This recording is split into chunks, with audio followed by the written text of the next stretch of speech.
kadim bilgelik, huzursuzluğumuzun kaynağının dış dünyada değil, zihnimizin derinliklerinde olduğunu fısıldar. Bir olay karşısında hissettiğin rahatsızlık, o olayın kendisinden değil, ona yüklediğin anlamdan doğar. Kontrol edemediğin dışsal faktörlere direnmek yerine tepkilerini ve düşüncelerini yönetmeye odaklan. İçsel gücünü keşfet.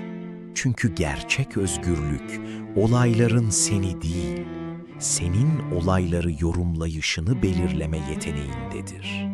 Zihninin iplerini eline alarak, her fırtınanın ortasında bile sarsılmaz bir dinginlik inşa edebilirsin.